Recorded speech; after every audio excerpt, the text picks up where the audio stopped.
Hey, it's Howie Mandel, and I am inviting you to witness history as me and my Howie Do It gaming team take on Gilly the King and Wallow 267's $1 million gaming in an epic global gaming league video game showdown. 4 rounds, multiple games, 1 winner, plus a halftime performance by multi-platinum artist Travie McCoy. Watch all the action and see who wins and advances to the championship match against Neo right now at globalgamingleague.com. That's globalgamingleague.com. Everybody games. The Bleacher Report app is your destination for sports. Right now, the NBA's heating up, March Madness is here, and MLB is almost back. Every day there's a new headline, a new highlight, a new moment you've got to see for yourself. That's why I stay locked in with the Bleacher Report app. For me, it's about staying connected to my sports. I can follow the teams I care about, get real-time scores, breaking news, and highlights all in one place. Download the Bleacher Report app today so you never miss a moment. On today's episode of Parenting Great Kids. Most people have heard of Duck Dynasty. It was a reality TV phenomenon that brought a Louisiana family's life into millions of homes. But according to today's guest, Duck Dynasty wasn't about fame. It was about sharing their values, which struck a deep chord with families hungry for wholesome, meaningful content. Welcome to Parenting Great Kids. Here's your host, Dr. Meg Meeker. I have the privilege of speaking with Jessica Robertson, and she's here to share how she's continuing that mission. Welcome to Parenting Great Kids, Jessica. Well, thank you. Thank you for having me. You have quite a life. And, you are a busy lady and you homeschool kids and, you've got multi-generations that you're dealing with. And it seems like a very, very full life, but you must be exhausted at times, aren't you? For sure. I, especially recently because we became grandparents and, which is fabulous. I love it. I love being a grandma. And, but that's just another layer of busyness, to our schedule because we also have a 9-year-old at home. And he keeps us really busy. Yeah. So. Yeah. So you're straddling a lot. Yeah. Well, when we think about Duck Dynasty, it was known for its humor and the strong personalities, but underneath there was a deep foundation that you all had, in faith and family. What do you think that your viewers connected with most, and how did that experience shape your values on family media? I think one of the things we heard the most, obviously, is the prayer at the end of every episode. And obviously, we wanted that in there. And through all the humor and the fun and shenanigans all the brothers had, and we had fun with them, I think really it was the faith-based, our faith in Jesus comes across. Mm-hmm. We live it, and we love each other, and we're there for each other. We're busy. We all have huge families, and we don't see each other, on the daily, but we love each other and we're there for each other. And I think that's what drew people to the show, is seeing this big family that you can get along. You don't always have to agree on everything, right? Mm-hmm. But you can come together in your family and you love each other, and we have forgiveness, and we have all these other things that we do in our own lives with our little families as well as each other. And I think that's really what drew everybody to the show, is seeing this love, this true love. Mm-hmm. Yeah, I really appreciate that. I love that the episodes ended with prayer. And it really, there was a rawness about it. Nobody could come along and say, oh, that character's not really like that, or they're not really like that. They're faking it. No, everybody was who they are. And that was very clear. And for me, that was really refreshing, because in a lot of shows, the people are sort of posturing and they're pretending they're this or pretending they're that, but there was no pretending, particularly with the men on the show like Phil, and they're all just so genuinely raw, and I love that, because they're very, very different. Now, was it hard for you at the beginning to kind of get into this idea of having yourself and your family filmed a lot? Was that weird? Yeah, I mean, to some degree, but we had the guys had another reality show. Phil had one before Duck Dynasty. It was actually on the hunting channel. Mhm. It was called Benelli Presents the Duck Commander. And so they had already done that for a couple of years already. So we had like little snippets. It was mainly just the guys. It was mainly hunting and everything, but a tiny bit of personal life in there. So we kind of were in that groove. We knew what that was going to be like. Mhm. And I think because we were all doing it together, Mhm. you just kind of forget. You forget the cameras are there and you just interact with each other like you normally would, in a normal situation. So I feel like maybe in a way right at the beginning, but not really. We felt really comfortable together and, rooting each other on. And just like I said, even having the guys Mhm. doing funny shenanigans together. Then you have the women doing things that interacting with the guys and Miss K and obviously Uncle Si, is one of the faves. So, it was a natural thing for us just to do together. Mhm. How is Miss K? She is doing okay. Oh, She, obviously still sad. I mean, they were together over 60 years. wow. So, she is actually lives right down the street at Al and Lisa's house. And so we see her pretty often. Mhm. She'll come down and have dinner with us. And, you know, it's different, right? You got to find like a new Yeah, normal now. And so a part of that is it's hard because it's hard to let go yeah, of certain, emotions yeah, and feelings, but you just have to like embrace those, yeah, but also know that you're going to be okay. And you are surrounded by such a huge family, lots of grandkids, lots of great grandkids.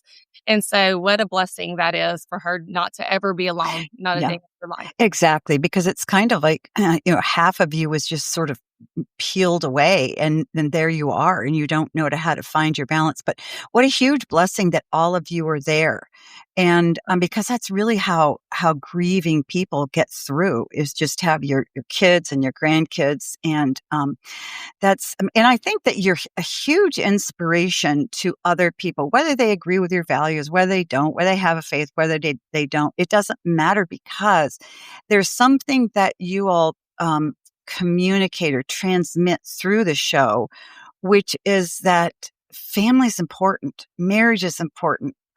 Moms and dads are important. This works. And particularly, during the hardships of life. And it's just so clear, it's undeniable. So, now, were you ever worried anywhere along the way? Because of course, Duck Dynasty just exploded, and I'm Mhm. sure it sort of took you all by surprise. Like, what is so interesting, about us? We're just a family who loves each other. But did you ever feel like your fame or your visibility was going to put your family's values at risk, or that you were going to change through the process?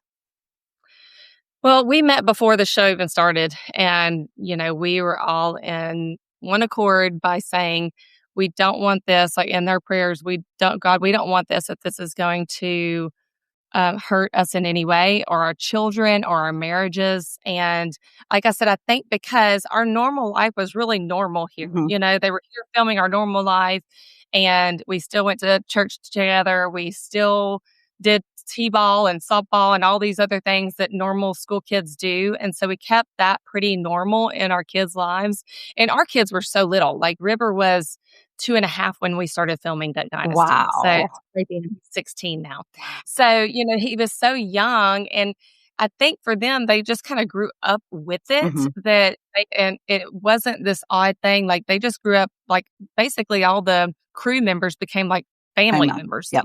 Yep. Like many of them stayed and were there throughout the whole thing or came back and forth. So that was one thing is like we had this kind of a new normal for us at that moment, Hmm. right? And it lasted 6 years of filming, I think maybe a little longer. Hmm. But I think for us it was making sure that our kids didn't get thrown into fame. Like I never wanted them to be TV stars, Hmm. like go and do this. I never wanted them to take off and be on social media a lot. And that's something that I think for us is a blessing because our kids really did not get into social media a whole lot. Hmm. They dabble a little bit. The girls do here and there. My boys obviously don't have any kind of social media, but like my oldest daughter just started, baking and now she's, mommy mode. So she's milling her own flour and doing these things. So she's making cute little videos, but it's not something there where they're continually looking and seeing and trying to um, lose who they are and seeing something else on social media. It's a scary world, right? Oh, And yeah. it's out there, and it's you can't really get away from it, really, in a way, but you can limit it and put boundaries on it. And I think that I'm so glad that my kids didn't get so absorbed where their identity was not in that. Their identity's in Christ. Right. And I think, looking just in the outside, it would be hard to keep their identity in Christ when they hear people talking about them, and they have this sort of persona that people are collecting about them as they watch. So how long would the crew be there filming every day for a couple of months or once a week, or how did that all work?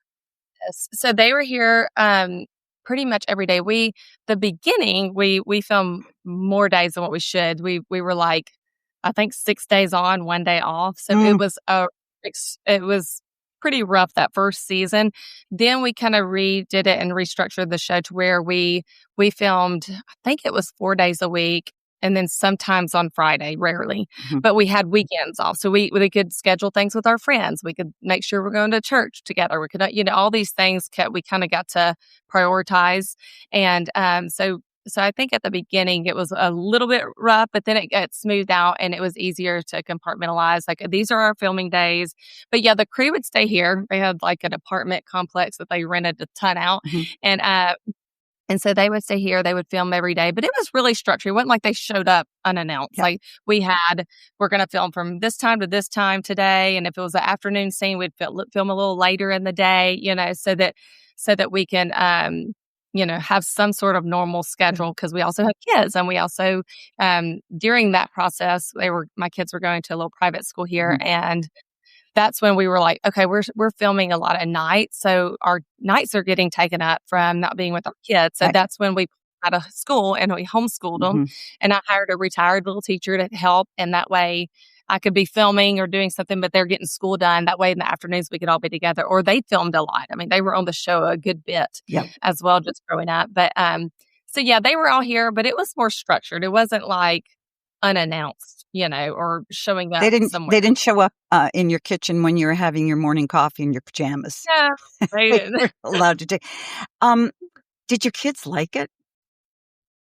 I think they did. They had fun, and it's really incredible. I always think, like, we have like a TV scrapbook of our lives during this season, and it was, I think it's just such a special thing. Gus was so little. Like, obviously when we stopped filming, he was 2 or right under 2. He was less than 2. And so a few years ago, we really, you just, I don't put Duck Dynasty on, just for nothing. So, but Gus saw it on television and he freaked out, and he was like, Peppa Phil's on TV. And then he like, oh my goodness, he doesn't even know anything about Duck Dynasty. Isn't that funny? Oh my. Yeah. We put it on and he started watching. He had the best time watching that and laughing, because he gets to see a different side too of the brothers all being together and being silly. And Peppa Phil, when he was younger and had all this energy and just of course was always wise, And so he gets to see that side of things, and Memo K being younger and in the kitchen cooking. So it's really a treat now to turn it on. And especially if I have, an episode where he's on it, where he's in my arms as a baby. And I bet he loves it. Yep. Well, that is it's so wonderful. And you do a lot. You've got a children's book, and Born for such a time as this. And I know that you're very active in, helping parents understand, who they are, parenting, and particularly adoption. And if it's okay, if we could just talk about adoption now and identity. You have a son who's adopted. And how do you approach helping him? And how would you tell parents to encourage all their kids to embrace who they are in light of God's purpose? Because I think adopted kids can struggle at one time or another in their lives. Maybe some don't, but from what I've seen as a pediatrician is most of them at some point in their life kind of go, who am I? Why did my parents leave? What, that kind of thing. And it's particularly important as a Christian to sort of say, you know, who am I in Christ? So if you could just talk about how you helped your son understand his life and his story. Yes, yes, of course. So our Gus, his name is Jules Augustus. We call him Gus or Gussie. But he is a Black child born into, adopted into a white family, and a lot like on Dear Valor from Brave, he is a tiger adopted into a lion family. Mhm. And so the reason why we wanted to do this book about adoption is because we've had lots of talks with Gus. Mhm. He was 2 years old, and he would say, "Mommy, why am I brown and you're gray?" Mhm. And so we had talks from early on. So it was easy, obviously, to talk about adoption with him and that process. And I was like, well, because your birth mommy has dark skin like you, Mhm. your birth daddy does. And but he couldn't grasp it for many years. He would always ask why, and this will break your heart. But one time Jeff was giving him a bath and he goes, "Daddy, I try to wash it off, but it won't come off." So that'll Oh, choke you. yeah. Obviously, we're like, you are beautiful. You are perfect. God designed you. He does not make mistakes. And we're blessed and honored to get to be your mommy and daddy, Mhm.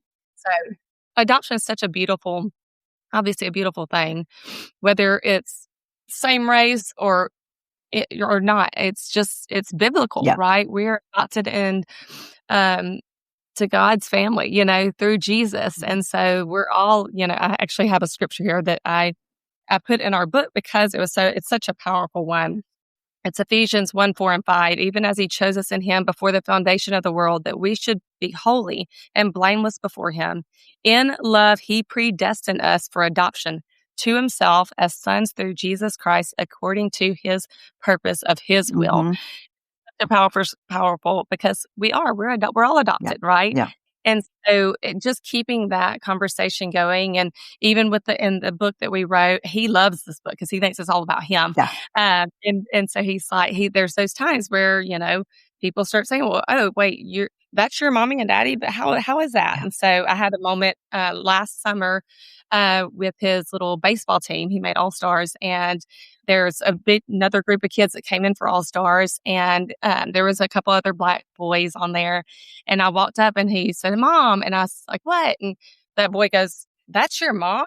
Mhm. And I was, "Yep, I'm his mom. Gus is adopted." And they were like, "Oh, he's adopted." And I'm like, "Yep, he's adopted. He's our son." Mhm. So it was like these, sometimes if you're not around people that are adopted, and there's a lot of kids that are not, they don't know anything about adoption, Right. right? Mhm. It's not taboo. It's beautiful. Mhm. And so it was an opportunity for me to engage and teach them a little bit. And just like the book, it's supposed to start conversations, and whether it's a book read as a teacher to their children, but like to basically, and I feel like to experience what the other child might be going through, right? Whether it's the adopted child, whether it's the parents, whether you know someone, and so that they can actually empathize Mhm. with, oh, the right, empathize, Empathize. right? Yeah.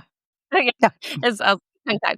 But they can actually empathize with these other children who either they know that someone's adopted, or maybe the parent is adopted and has Mhm. that story. Mhm. It's such a beautiful thing to be able to put something out there that is a children's book that you can engage and other parents can talk about with their kids. And just like all their other Brave books, they have everyone has biblical truth and such a good meaning, and starts conversations that may be a little hard, that you think, oh, I don't need to have this conversation, Yeah. right? But a lot of kids are not exposed to it. So yeah, being Gus now, obviously he's 9 years old, and he's past the questioning why, but we haven't started down the path of who your birth parents are, because we had a closed adoption. Oh, But okay. I'm sure at some point he will want to know, and we will help him Mhm. find out, that's something that we would definitely do, would never hold him back from that. But Mhm. it's also painting the birth mother too in a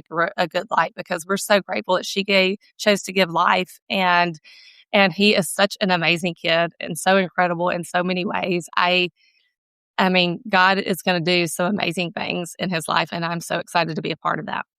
How did your other kids do when you adopted him? Oh, well, they wanted us to adopt for a long time, and, Good. Yeah. I wanted to adopt for, many years, Mhm. and we were young, so we were really blessed and fortunate to have 4 biological children. By the time I was 28, we had 4, Mhm. and so by my early 30s, I was just feeling like I don't know, I felt like our family was not complete, and we were seeing and exposed to so many, charities and orphanages and all the foster system and things like that, that it just started pulling on my heart.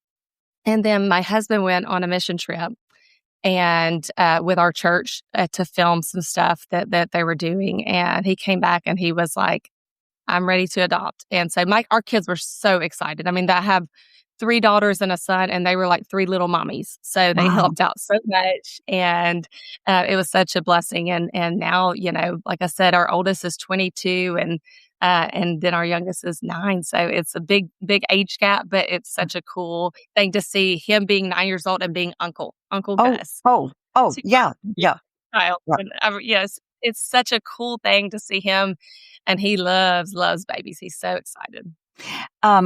So does everybody live in fairly close proximity? I mean, do you all see each other, or do you have kids that are scattered?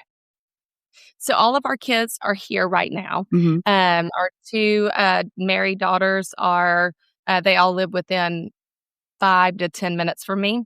Mhm. And Priscilla too, she has a little apartment, and then River is still at home and 16, and Mhm. obviously Gus. But yeah, so we're all together. All the brothers live pretty much on one street. So Yeah. we have a little gated street where, kids, grandkids can come and go. And so that's been super amazing to be able to like let the kids go 2 doors down to jump on the trampoline at Missy's house Mhm. or something. Right, right.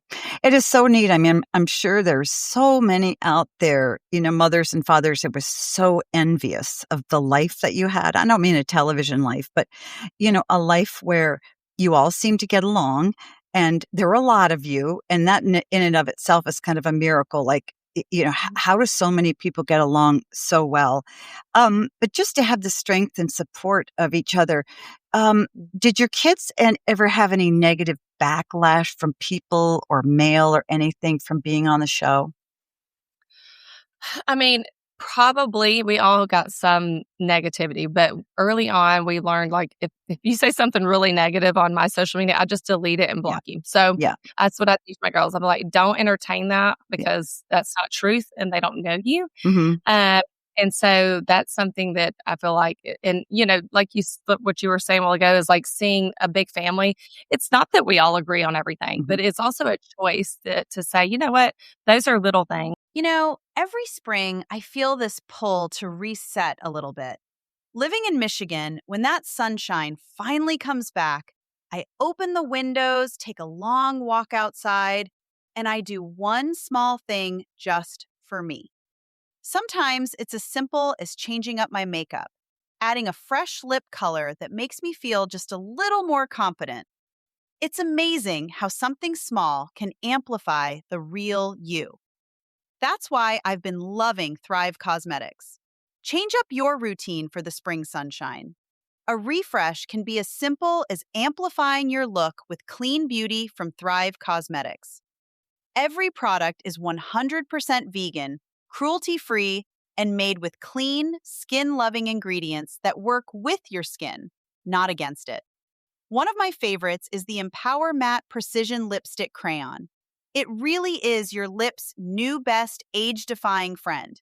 The formula is creamy, lightweight, and non sticky, but it has that long lasting velvet matte finish that stays put.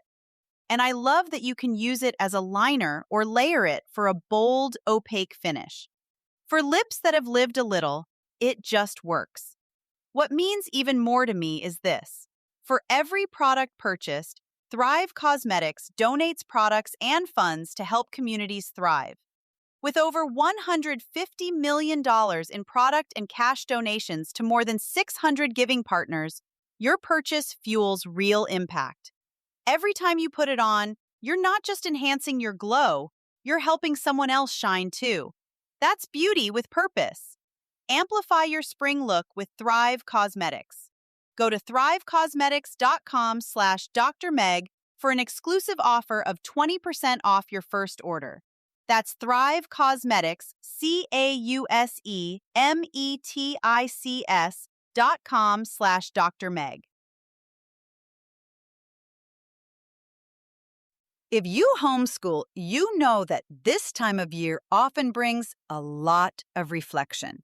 You're looking at what your kids have learned, thinking about the goals you set at the beginning of the year, and helping them finish strong. Today's episode is sponsored by IXL.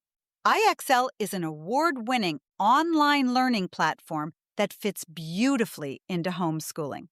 It offers interactive practice in math, language arts, science, and social studies from pre-K through 12th grade. And it personalizes learning so every child gets exactly what they need. One of the things I like most about IXL is how simple it makes things for parents. Everything is organized by grade level and subject, so it's easy to find exactly what your child needs without juggling multiple resources. And kids receive real-time feedback while they work. If they get something wrong, they see a clear explanation right away, which helps them learn and build confidence as they go. At the same time, parents can see detailed progress reports that show where their child is growing and where they may want more practice. It's a really encouraging way to reinforce learning as you head toward the end of the homeschool year. Make an impact on your child's learning. Get IXL now. Parenting Great Kids with Dr. Meg Meeker listeners can get an exclusive 20% off IXL membership when they sign up today at IXL.com/Dr. Meg. That's IXL.com/Dr. Meg for 20% off the most effective learning program out there. As a pediatrician, I can tell you there are few things more distressing for parents than hearing your baby struggle to breathe through a stuffy nose. Babies can't clear it themselves, and when they can't breathe well, they can't sleep well, and they certainly can't feed well. That's why I want to tell you about Boogie Buster. It was actually created by parents who found themselves in the emergency room one terrifying night when nothing else worked to relieve their baby's congestion. They were determined no family should have to go through that again.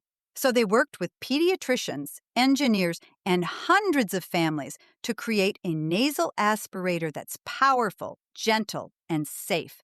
In a study of nearly 700 families, every single parent rated it 5 out of 5 stars. Even nurses and doctors chose it over other options on the market.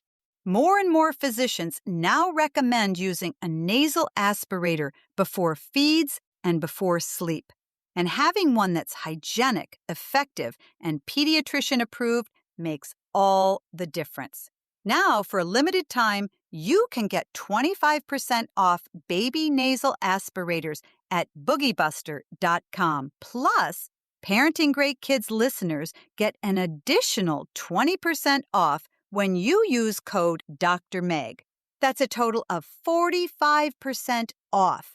So head on over to boogiebuster.com. That's BOOGIE Buster.com. Get your kiddo a Boogie Buster before the sale ends. And remember to use code Dr. Meg for an additional 20% off. And we love each other.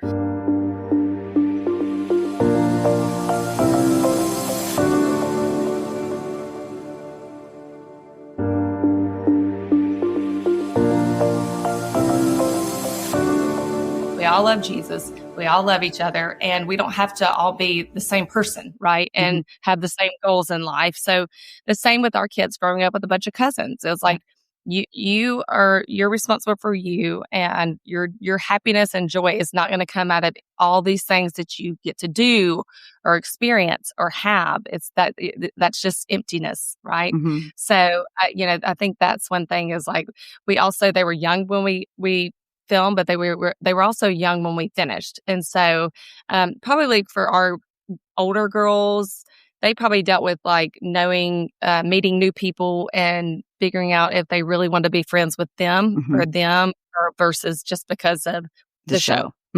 Yeah. And how have you seen uncles and aunts affect their nephews and nieces? Because obviously it's just not, you as a family. You've got, uncles and your, Miss Kay and Phil and other people who've had a pretty big influence over your kids. Um, have you seen much of that happen over your kids? And what kinds of things have you seen happen through the influence of extended family? Yeah, especially with like Jason Missy, which they live 2 doors down. So, and we did another show. The guys, Jason Jepp, actually had another show called Duck Family Treasure on Fox Nation that they just finished filming last year. Mhm. And so we do a lot of things with them. We cook and have them over, vice versa. And Jace is all into sports. And now that Gus is bigger and getting into baseball and football and things like that, that's all he wants to talk about. So Jace is giving him tips, and Mhm. he wants to go talk. But I think they're very much influenced by their uncles for sure. I mean, Al and Lisa, they travel a lot and everything, and they're older and they have tons of grandkids and so they're super busy. But I feel like my kids have probably spent more time with Jason Missy Mhm. just because our lives have slowed down and we get to do that together where, Willie and Corey have a new show and with their kids and they're super busy and they travel a lot too and speak. So, we don't all do everything Mhm. together, but there's definitely that influence. I mean, us for sure, like Al and Lisa, if they've always been our counselors, whether Mhm. it's been life things, marriage things, or whatever, we go to them, and it's such a gift to be able to have that with your sister-in-law and brother-in-law. Yeah. See, I think that's really how God intended families to live. We're a country that embraces and promotes autonomy. You can do this on your own, and you can be a single mom and choose to be a single mom. You don't need a husband, this kind of thing. But the reality is that leaves a lot of kids feeling empty and unguided and lonely. And I think that particularly in a time where there are a lot of kids who don't have a dad in the home, to have an uncle who would talk to them about sports. Or, I mean, you had a lot of healthy male father role models for your kids in your family. And it would be interesting as they're older to sort of ask them, which uncle had or aunt had this influence and which of this, because I think that's so healthy for parents. Because sometimes parents, we tend to do sort of nutty things, and it's nice to have, we have a big family as well. And I've seen our parents sort of our kids lean on aunts and uncles, to talk about things that they think, we might shy away from or whatever, and vice versa. We do it with their kids. So I think the idea of having multiple role models in the father sphere and the mom sphere is really important for kids. And I try to drive that home for moms who are single, because being a single mom is so hard, but they feel like they need to be everything to their kids, and you can't be. So, I always encourage them, find a healthy male role model if you can, because you can see, like, for your kids, clearly they interacted a lot with extended family. And, were the kids close to their grandparents?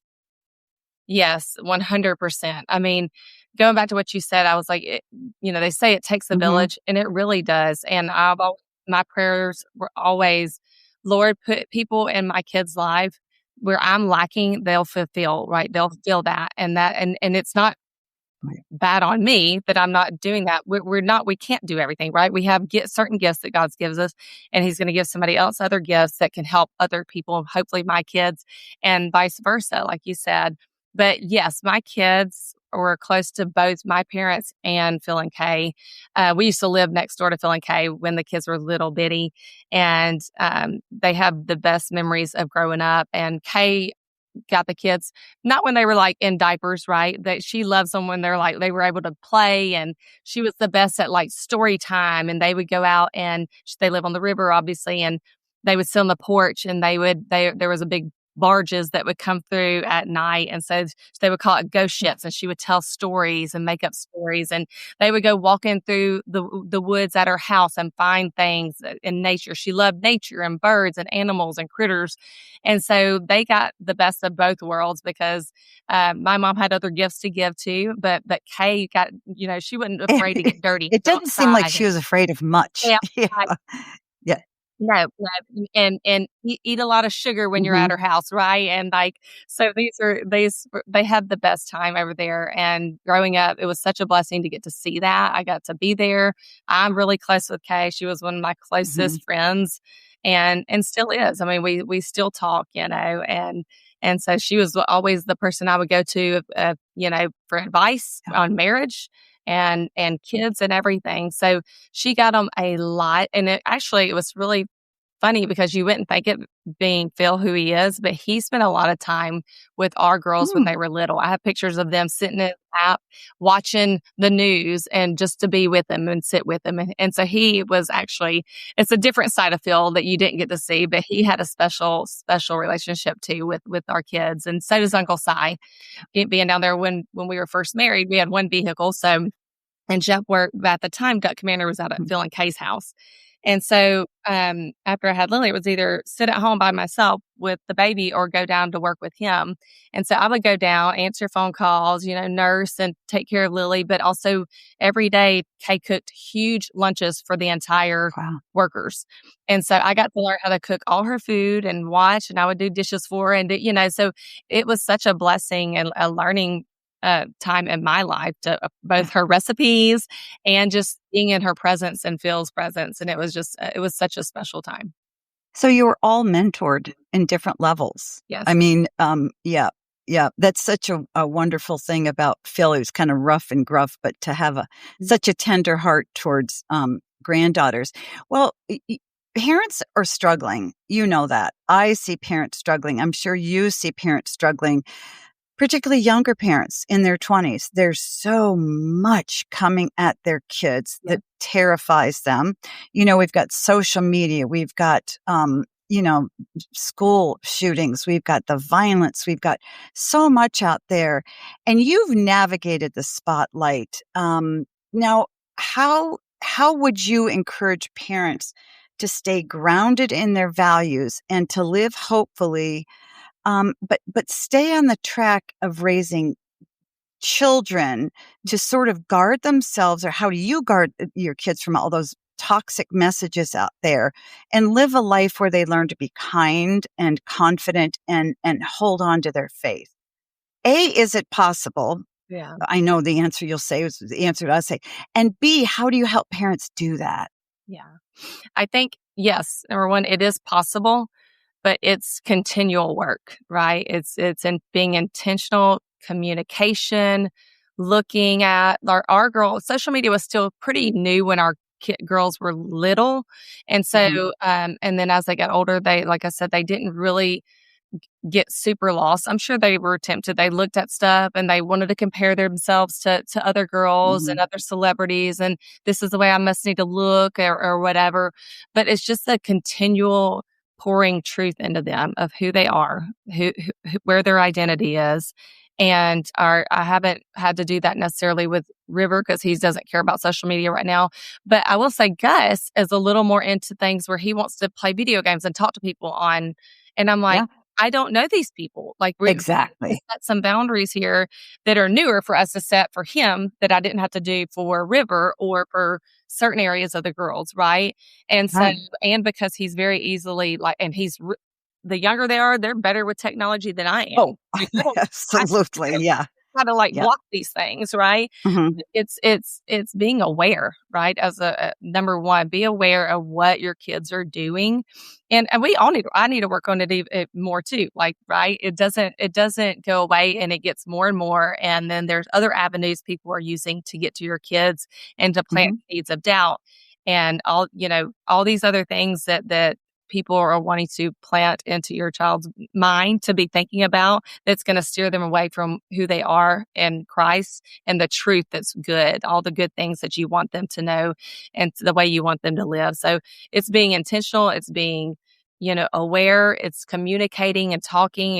It's communicating if your kids mess up, right? Like we want them to know, like, we all need grace and forgiveness. We all need, we need that on a daily.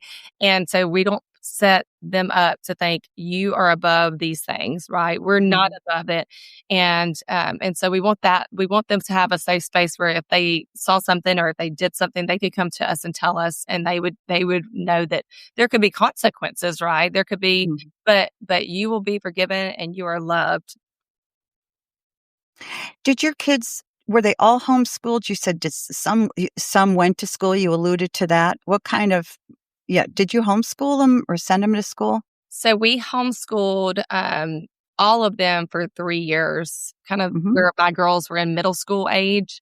And then when we moved to Austin, Texas for 5 years.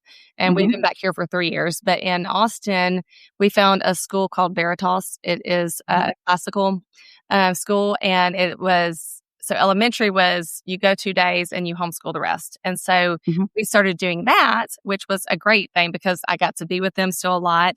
And, but then they also got to go in the safe, area. Like all the parents and everybody were so amazing. We loved the classical education they were getting there. And then when they're in high school, they go full time. So they did start going there. And then when we moved back here, we started homeschooling Priscilla and River through Liberty University. And then Gus does go to school, though, at a little private school here. He is very,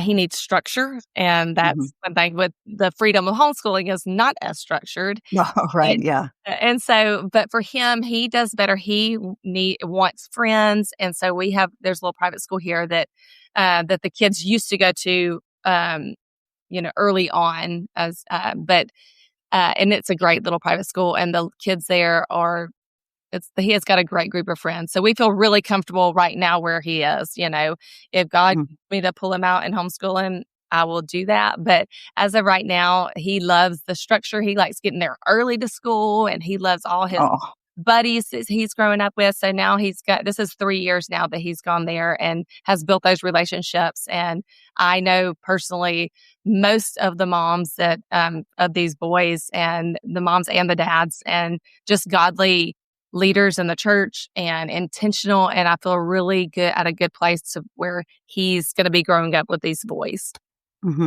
I think, one thing that I think stands out as you're talking, and I think is critical to raising solid, healthy kids who are good kids, who have a faith and who don't sort of fall into a lot of the traps around them, is that you were with your kids a lot. You didn't go off and you were apart from them for 8 hours every day and saw them for an hour in the evening. You were there with them, watching, teaching. They go to school, they come home. And so you were extremely attentive. And, a lot of parents or people would say, oh, that's overdoing it. And no, it isn't, because our kids today, they need parental supervision, involvement every day. And I think that's one of the critical factors that, that you just illustrated in talking about what you did with your own kids. And I just wanted to reinforce that, because to me, watching thousands of kids grow up, those are the kids who do really well. Whose parents aren't suffocating them, but they're watching and they're paying attention. And, who are my kids' friends, and who are what are their parents like? And, do I want them involved in this, and sort of, gently steering them away, from a place if they're going in a bad place. So that's my sort of roundabout way of saying you're a great mom. I mean, to have the kids that you have. And I don't tell you just that. I tell any mother in my practice, her father, who's doing a great job, I just tell them. And then I say to their kids, what did your mom or dad do to get you to be such a great kid? And they'll tell me. It is the neatest thing. They'll tell me, and they'll say things like, well, you know what? I could always count on my mom, or my mom was always home, or my mom was always trusted me and would talk to me. Or one girl, this was a very interesting thing. Her mother and dad were divorced, great kids. And I said to her, she was going off to college, what did your mom or dad do that made you so great? And she goes, well, one of the best things they ever did was they never told me why they got divorced. And I was stunned, and I thought, that is so wise. And I'm sure there's some moms out there listening who are divorced. And a lot of parents feel like, well, we need to involve our kids in everything and be truthful and tell our kids everything. You don't. There are a lot of adult things that we need to withhold from kids for their own sake. And so we only have a couple of minutes left, but I know there's some parents out there who are listening, and they're just kind of in the trenches. And you've walked through a lot. You've had a lot of pressures. I would think that having a television in my kitchen and in my living room, it would drive me crazy. I don't have nice enough hair, I think. No, but anyway, and you've raised those 5 kids. So talk to a mother or dad out there who's listening, who's thinking, I'm just blowing it and I feel very lonely and I don't have the kind of family that you have, Jessica. What are a couple of encouragements that you would give that mom? I would say I feel like all parents feel like we blew it at some point, right? We all feel like we didn't, we're not perfect people. And I think that's important for our kids to know. We're not perfect people. So, and there's times where I'm like, if I lose my temper and then I'll apologize to my kids, even like, I'm sorry, I lost it. I shouldn't have yelled, And but as far as just being a parent and maybe that you don't have the support system is make your friendships intentional, right? The people that you are friends, like I feel like some of my best friends and their husbands have mentored to my kids more than some of the uncles and aunts have because they were involved in their life. So if you don't have that, you can create that circle of friendships and that circle of family.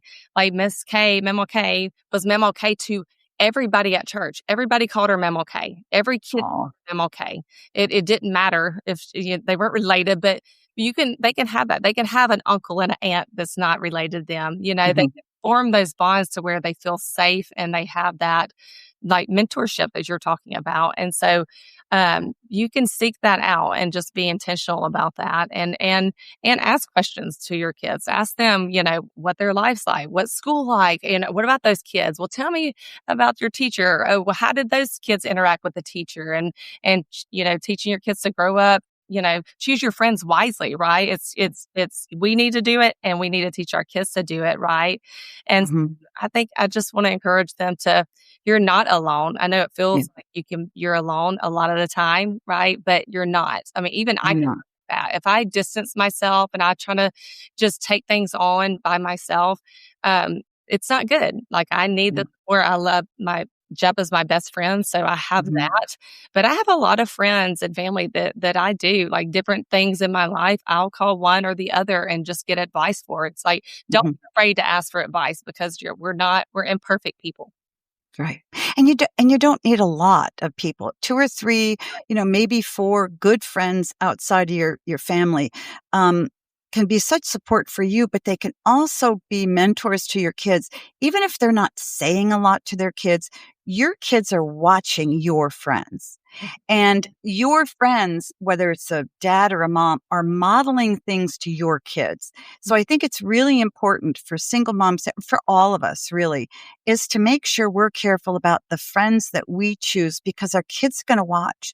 And I think kids have told me that over and over, and it's something I never would have thought about, is that it's important to us who our friends hang around with because, they either affirm our parents' values or they go against them. And, it really helps us if they affirm them. So, Jessica, I could just talk to you for another 45 minutes easily.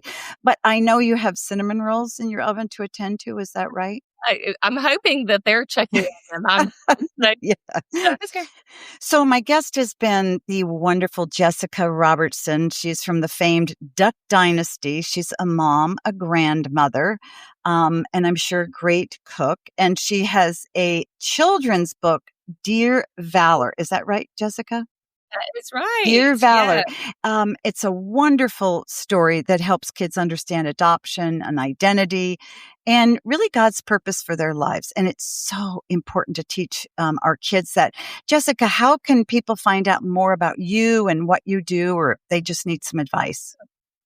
Yes, of course. Well, if you want the book, Dear Valor, it's from bravebooks.com. It's part of their Freedom Island series. And it just kind of helps people talk about adoption and, helping their kids see what adoption looks like in other families, or if they know another child that's going to be adopted. So it's just a really sweet little book that we wrote with Brave Books. And if you want to follow me on social media, you can follow me along to see other projects we do. Obviously, seeing our kids, a little bit of cooking tutorials every so often. It is Jessica Duckwife on Instagram. Wonderful. So do you have more books in you for Brave Books? Do you have another one ready to go? Not as of right now. I have partnered with Brave and just to do some other things with them because they have the Brave Plus now, and we just love everything they do. They're just such a great company, and I love everything that they stand for. And now that I'm a grandma, I'm like, yes, I need more kids' books, right? Yes, you do. There's and there's stories galore. You could even tell great stories of Miss Kay and things that she did with grandkids. Because, grandparents are always looking for inspiration on how to teach their grandkids and what to do with their grandkids. And there's one in there. Write one with her. That would be great.